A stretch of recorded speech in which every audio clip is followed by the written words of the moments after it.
So hello and welcome to our first in this three-part series looking at how influence is evolving in sports, gaming and entertainment. It's an apt time to do this because in 2025, we are in an era when fans are not just following culture, they are absolutely shaping it. And, we're seeing creators who are building brands in their bedrooms, athletes who are tapping into trends before agencies or brands are even aware of them, and audiences can make or break a campaign in 15 minutes. And to understand how we get it right in that context, we're going to be speaking to some brilliant brand marketeers who have cracked the code, I guess you could say, and had some campaigns that have cut through in culture this year.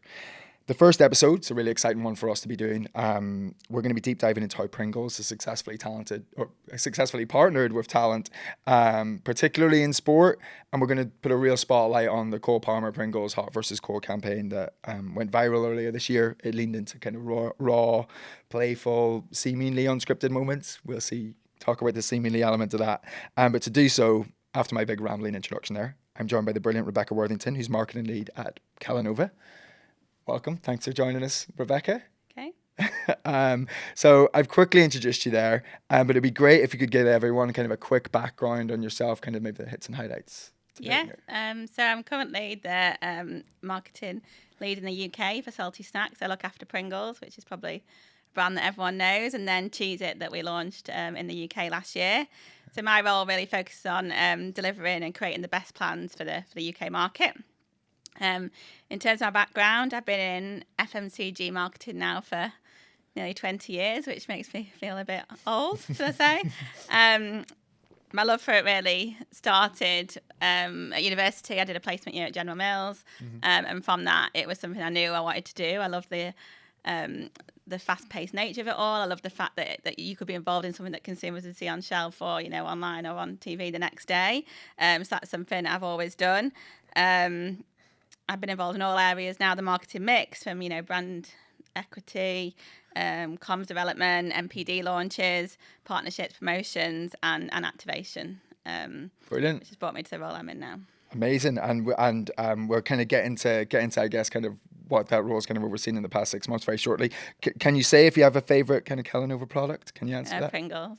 Pringles, brilliant. Cheez-It too. I shouldn't say that. And Cheez-It as well. Yeah, Pringles and Cheez-It, everybody. Yeah. Great. So we're going to talk a little bit, I guess, about kind of the broad shift in the landscape that maybe we've seen, and then we'll start to talk about how Pringles has kind of approached kind of working with talent, then get into kind of the deep dive on the campaign, and then I guess any kind of best practice and learnings off the back end. So that's kind of how we'll walk through this.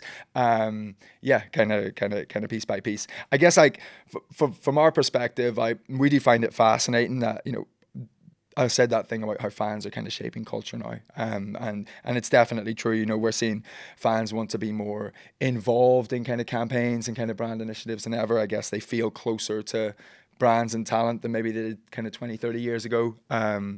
We've got a generation coming through growing up in the social media era, so they've grown up participating and engaging in kind of the things that they love, kind of really, really closely. But I guess also, kind of their expectations are changing, and what they want from talent and brand campaigns definitely feels like that's changing as well. And I think, they want to feel like they're getting real access to talent, that they're seeing a different side to them. I guess there's like so many kind of shifts in the landscape, kind of that's happening quite broadly. Like, what does being kind of fan-led or fan-first look like for a brand like Pringles today? So we would call it consumer first, I'd say. Yeah. And what that means is that we put the consumer at the heart of all our decision-making processes. So we really make sure that we, understanding who that consumer is, what their values are, what their behaviours are, what they're interested in.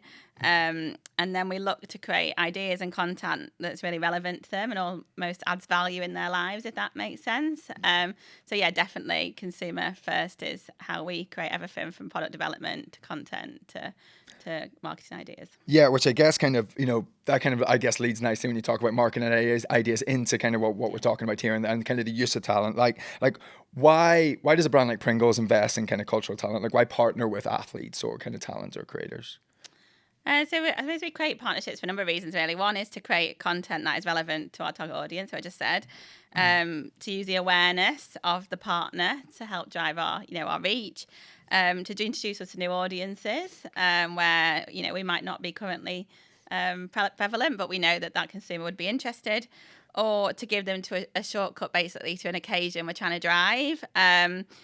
But overall, I suppose it's all about creating a brand experience that we couldn't do alone, by offering something we believe our consumers will find enjoyable and relevant and engaging. Yeah, I guess that point of things that are kind of that are enjoyable and kind of relevant. Like, we know that for brands, building an emotional kind of connection with audiences is key, and talent obviously are a great way to do that.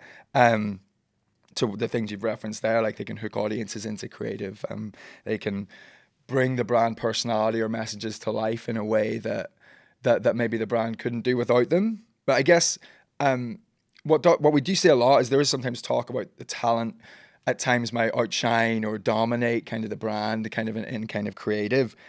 I guess with that in mind, like selecting the right talent and having the right things in mind is obviously particularly important. Like when you're selecting talent kind of to work with at Pringles, like what kind of qualities do you prioritize in that? Well, I think firstly we sort of step back and think around what the objective of the campaign is, what the job is that was trying to be done, what we're trying to achieve, and who would fit from a sort of tone and personality perspective. I think a working example, would be like last year. We wanted to create a football campaign. We know that Pringles is a snack enjoyed, when people are watching football. Yeah. So we wanted to make sure we were really relevant. So we were thinking about what talent really shortcuts that occasion, that people see and think football, then therefore they make that connection that I should be buying Pringles for that occasion. So we worked with Mika Richards last year, which is a really great campaign in terms of he was our sort of face, both socially, digitally, but also in store as well, all around this idea of play with Pringles. And the reason we chose him was because he's got obviously a great association with football, but the brand fit was there. He's fun, he's bold, he's engaging, he likes a laugh, which is all what the Pringles brand's around as well. So we used him from a sort of social point of view to create some engaging content, but we also used him in store. And I think that was important as well because we made him that, familiar face that people know. And that, as I said, that he was our shortcut then for people to be like, oh, football, Pringles, sort of purchase the product. Yeah, I mean, what I particularly loved about that partnership and kind of the selection of him and then also how it came to life was that, like you say, he is that connection to the football watching occasion, but also the social element of the football watching occasion. Like he is someone, when he comes in the room, it feels like something's happening, doesn't it? And that even came one of the things I love most on that, and we talk about it a lot, is like you want the shoot to feel as real as possible to what you're creating. And when Micah Richards walked on set, like it felt like a great social occasion. And I feel like that came through in kind of the content and that kind of sung through and I think helped build that connection between him, the brand, and kind of that occasion that you're kind of talking about. I guess maybe like I don't want to step too much on leaning into kind of the Cole Palmer partnership, but I guess how do you ensure kind of partnerships from your perspective kind of feel authentic rather than transactional? Like you're talking about kind of doing deals with kind of talent that maybe you haven't worked with before. Like how do you make sure they feel authentic in the space? It sounds like a silly one, but I think you need to find someone who actually wants to work with your brand and is a fan of the brand, because I think the audience can just tell if there's it's got no interest to be in there. So I think if you think about the best partnerships we've worked on, they've all had the same goal. Both parties have been interested. Both parties have had the same common goal. If you think about the Hot versus Cole campaign, we had an objective to drive awareness of Hot, but he also had the objective to drive his Cole persona. Yeah. So it worked really well that we're both feeding off each other's objectives and could create creative that met both of those. Yeah. Cole is also a fan of Pringles. Like he said that. Hopefully, he won't mind me saying it on here. And I think that really, really shines through. He didn't read a script and he was genuinely excited about the partnership. And I think that energy that he brought was then sort of contagious in terms of the creative run and have its own sort of story. Mm-hmm. And I think that is that realness that really engages fans and feels like true collaboration. Yeah, I mean the collaboration's a great point, and it's something that people say a lot, don't they, when they talk about talent? But I guess understanding, kind of how the talent truly feels about the brand, and like that's obviously so key to actual real collaboration kind of coming about. I hope you don't mind me, like there's another example I've seen of this that kind of strikes in my head that I'd like to share with the audience, if that's all right. It's totally left field, but it came into my brain as you were talking there. And it's what New Balance did with Coco Gauff. I'm not sure if you kind of saw that partnership and how that came to life, but that to me was a true collaboration where the brand understood exactly what really mattered to the talent. I'm going to like very quickly kind of cover this, but it's a really interesting example. You kind of brought to life the importance of it with your answer there. Coco Gauff was actually, her birth name was Corey Dion Goff. Okay. And when she was first making it as an athlete, New Balance were all in on backing her as a really young athlete, really talented. But when she was showing up to tournaments, particularly tournaments like Wimbledon that were very formal, they wouldn't call her Coco. She said, Coco's my name. I might have been born with Corey Dion Goff, but Coco, I am Coco. And they refused and they called her Corey Dion Goff. And it really irritated Coco. And New Balance, all the other stuff they were doing with her was great, like shoe collaborations and everything. But they decided to really back this idea of the fact that it mattered to her that she was called Coco. And so they came up with the campaign, Call Me Coco, to get a bit of a cultural movement behind the idea that her name was Coco and she should be called Coco in competitions and in places like Wimbledon. So they came up with the campaign, Call Me Coco, the t-shirt, beautiful brand campaign. And eventually with the like swell behind that, tournaments like Wimbledon started calling her Coco. And it had like a real massive impact on her as an athlete, but they were backing something that mattered to her. And I think understanding what matters to them and being able to build kind of the collaboration around that, I think is so important. And knowing that that wasn't about her kind of love for the brand necessarily. It's about how much it mattered to her to be called Coco. But the reference of kind of Cole really loving Pringles and it being a brand that he really loves, like knowing those little nuggets and it kind of allows you to build things that I guess kind of really work. Sorry, I just had to like, as you were talking, it was like another example that kind of came to mind as I was kind of thinking about it. But yeah, you started to talk a bit there about Cole and him being a kind of big fan of Pringles and the way he kind of showed up on set and the realness he brought to us. What else made him kind of the right fit? Is there anything else that kind of struck out as to why he was the right talent to work with? So as a sort of team, we'd already started to look at what was the sort of perfect partner for Pringles Hot, and there was spicy food and they deliver that sort of heat, and we wanted to create a bit of a juxtaposition in terms of sort of hot and cold. And we started to do a bit of work with Sprite in terms of that hot and cold partnership. But then we started thinking about how can we develop that further.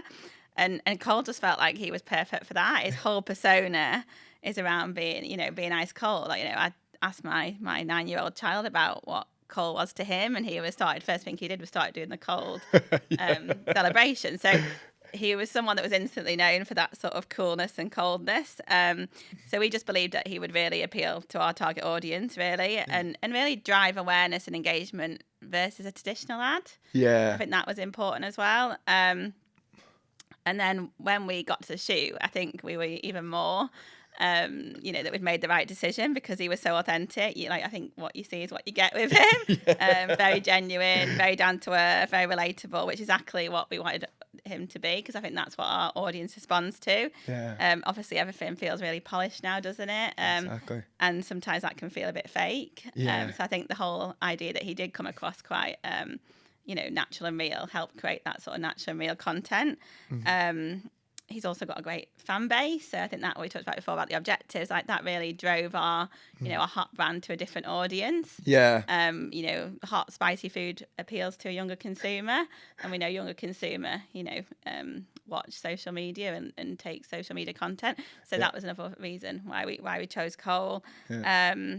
And lastly, as we did with the Mika campaign, we wanted to look at someone we could also bring into store as well. So we worked with him to create, some money can't buy prizes, like sign merchandise, meet and greet, etc. And then we offered that to retailers as well.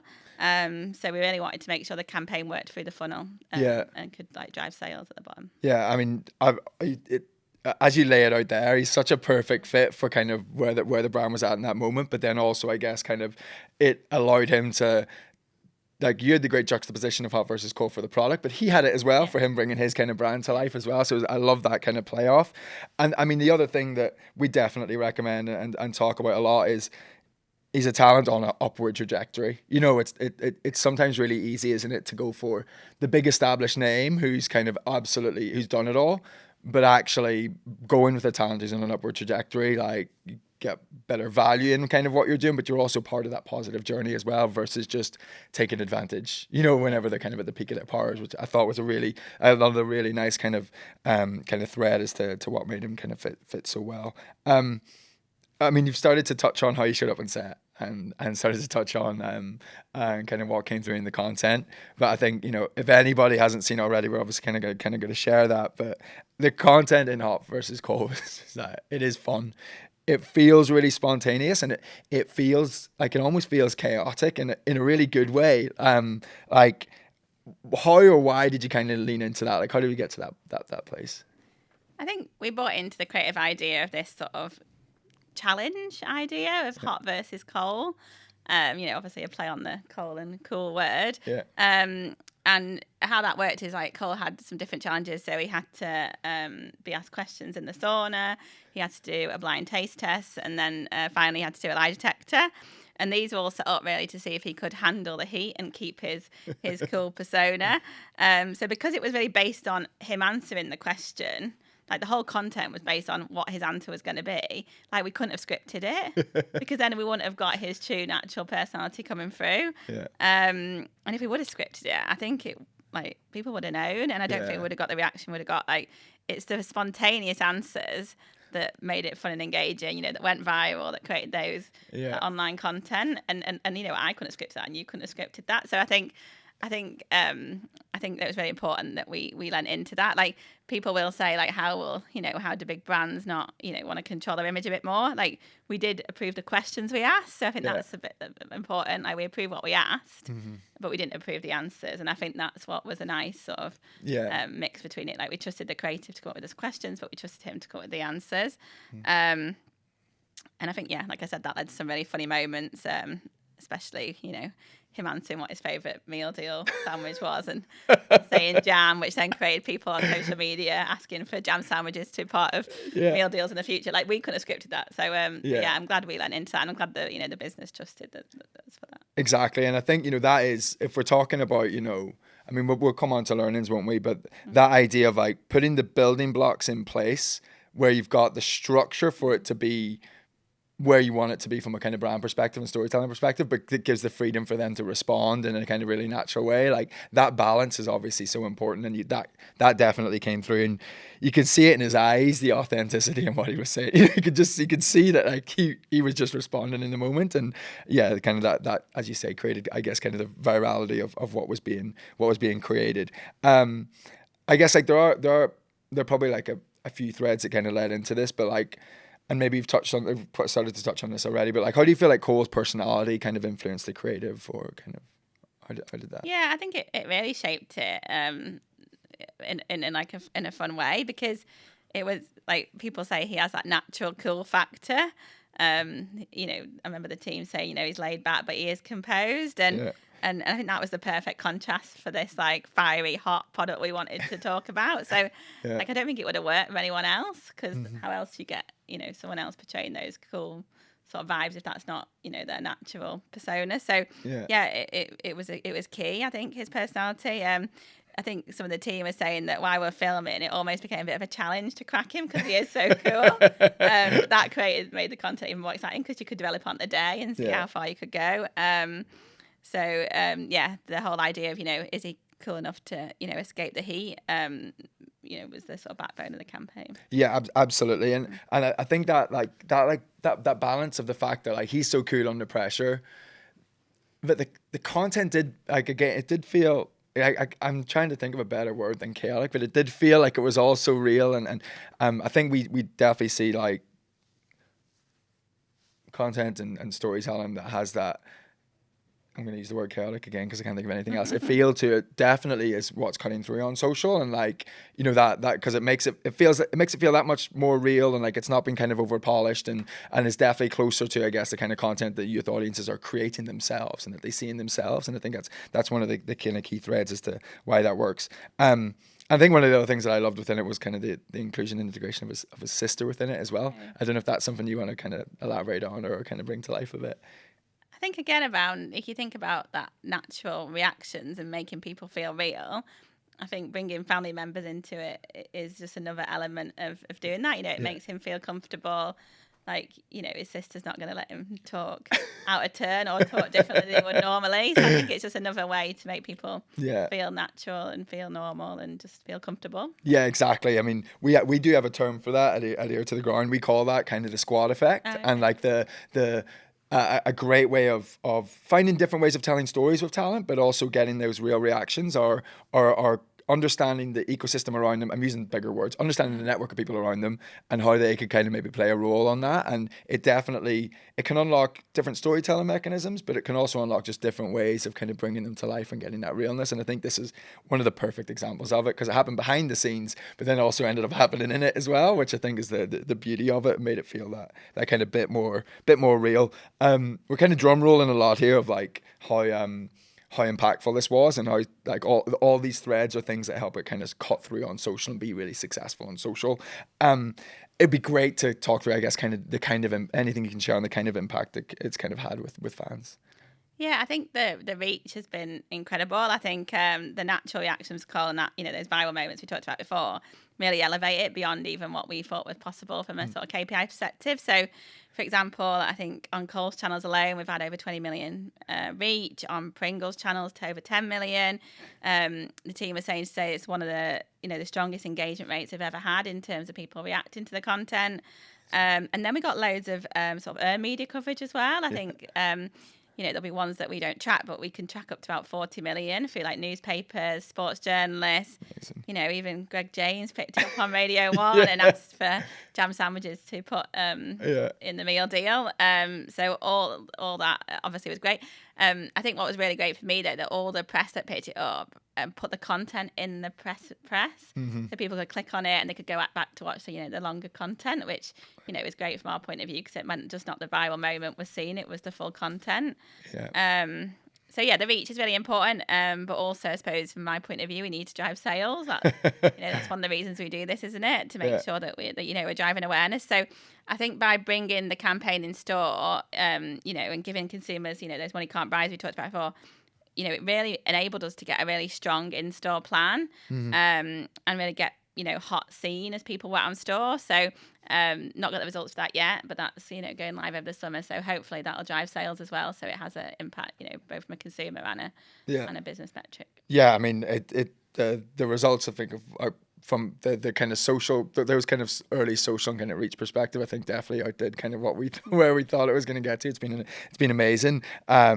Fascinated to see kind of how it performs kind of now over the course of the summer. And I think even anecdotally it was like, obviously from our kind of fan intelligence perspective, we're plugged into lots of fan communities, and it was amazing where even before we'd got to looking at the work, we were seeing it played back to us. We were seeing it coming back as like something that people had seen. And I think that's just such a great kind of like telltale that it's gone beyond just something that's happened, and it became part of that football culture for that kind of moment in time. It was kind of really leveraged that brilliantly. I guess one of the other points on it, I guess, is kind of it kind of wasn't just kind of a moment in time. I guess like how did you kind of evolve it kind of beyond the launch, and what are kind of the other things beyond kind of that first moment in time? I think we wanted it to more than just, moment in time, create something, move on. Like the better campaigns you see, build over time, they have consistency. Consumers start to link that, the product with the person, etc. But we knew that we couldn't just be creating the same stuff. So we wanted to create, new content that was, fun and engaging. So yes, you've seen obviously some content live already. There's some more dropping this week. And then we've got some exciting plans for the end of the year as well. So drum roll. Yeah, I mean, you touch on some key things though, definitely, in terms of like things to have in mind. Like, we know that talent can be so effective on kind of building that connection with audiences, but the consistency is so important because, there is a new association to build there between the talent and the brand, and I guess kind of consistency and kind of that kind of showing up a considerable amount of times obviously kind of makes that easier for your audiences. And I think, when we talk about kind of learnings from this space, I think brands being able to build a more kind of consistent approach with how they work with a talent, not saying decades, but beyond that kind of one moment in time, is so important to get that kind of payoff. It's definitely one of the big learnings that we see. I guess that kind of does lead us a little bit into kind of best practice and kind of learnings from all of it. If I could ask like a broad question on this, I guess kind of what were kind of some of the big learnings that you've had from? I think what we learned is that, building the branding culture isn't just about pushing the product, which is sometimes quite a difficult thing to get your head around. As we said, it's about those genuine connections. It's about, being relevant in people's lives, and it's about making sure the brand feels, integrated naturally, especially in this sort of area in terms of digital content. So yeah, I think authenticity and and engagement is key. And I think the campaign was a great example of how, if you get the right partnership and the right creative, you can get a really strong idea. Yeah, exactly. And I think, it is easy, isn't it, for people to hear the word authenticity and think that's something people say all the time, but it's so important for getting it right with talent in the space. Is a big part of it is building credibility, so audiences aren't turning off when they see what you've got coming in the space. And I think it's been a great example of building that credibility by authentically bringing the talent through kind of in the right way that's kind of native to them. Would you have any kind of advice to brands that are kind of trying to do well in this space, or do you not want to give that to anybody else? I think the key thing is to think about where it fits in the marketing mix, and what the jobs you're trying to do and what you're trying to achieve. And what I mean by that is, from a Pringles point of view, we have above the line, we have TV, we have that's heavily branded content. So it's important to think about what you're trying to achieve for a talent partnership. It might not have exactly the same KPIs, but if you set them up right at the beginning and you've got everyone on the same page, then everyone understands what it's trying to achieve. So. If I think about, a traditional ad with Cole's face on it, it wouldn't have worked. Yeah. We wouldn't have got the level of engagement we've got now. So I believe that, because we did set everyone up with what we were trying to achieve through this was different versus other things that happened in the marketing mix, we got to the best place. Great. And I mean, a big part of that, we've talked a lot about kind of the right fit talent for what you're trying to do. I guess that's kind of what's playing there, but it's knowing where that talent is going to be best useful to your point in kind of marketing mix. And you've definitely leveraged him in the right space. Like you say, he's not somebody to be a smiling face on a poster. He's a really engaging personality, and kind of that came through brilliantly. Is there anything that you think people should avoid doing? Have you got any watch outs, any watch outs in the space? I think it's probably what you said before, don't just go for the big star. If it doesn't suit the brand personality, really think about which ones fit the brand versus the other way around. I think we talked about before, pushing the brand too much could lose that, authenticity. How do you naturally weave it in the story? Obviously, we still want it to be present, obviously still make people aware that it's there, but how does it feel more natural in the content versus, heavy? Don't heavily script the content. I think that was a really key learning from this, you know. You might just get a few gems if you let it flow naturally, and then I think the other one is probably assuming that you would use the same talent for campaigns or products, all countries. I think you've really got to look at what's right for your audience, what fits culturally, and go from there. It's not a one size fits all, I'd say. Yeah, definitely. We spend a lot of time looking at that and looking at understanding which talent kind of work kind of within which spaces. But the kind of not over scripting, I think, is a brilliant kind of thing to avoid. And I think another thing that definitely plays into that, which I think I've seen in all of kind of the Pringles shoots that have happened and have been played back, is one of the things that you want is when talent are showing up on set that it's a really enjoyable experience. You want them to show up and this is a nice set to be on. And it's funny how often talent can show up and it feel kind of rigid and them not feeling like themselves. But I think the beauty of the Michael Richards and Cole Palmer work in particular is they definitely showed up and felt really welcome, really warm on set, which sounds like a small thing, but obviously leads to great output because they feel more natural. Cole Palmer is not an actor. He's an athlete, but we got a great performance kind of working with him because... And I think some of our better moments aren't even sometimes the answer to the question we ask. It's the reactions in between. There's one point when it's this type of question, he's like, whoa. And actually that's, just as funny and interesting to see versus the answer. Exactly. And that's just him engaging because he's kind of in a happy place on set. And I think it's one of those things we kind of really talk about it, and it does really matter because you get that kind of that better kind of performance that cuts through. I think, I hope I'm not blowing smoke too much on it, but getting product or brand into something like this in a really natural way can be quite challenging. And I think Hot versus Cold is just a great kind of way of doing it. It told the product story in a way that was perfectly telling the athlete story at the same time. And I think it was a great example and avoided maybe one of the missteps of pushing too hard. I guess kind of if I could ask one more question on it, kind of from a kind of learning's perspective. I'm just flicking through because we've covered a lot of stuff. How do you kind of measure success in kind of this space, or how would you recommend people measure success in this space? We look at like traditional metrics like, reach. I think completed views is important as well, because it's not just about how when people see it, but how many people watch it to the end.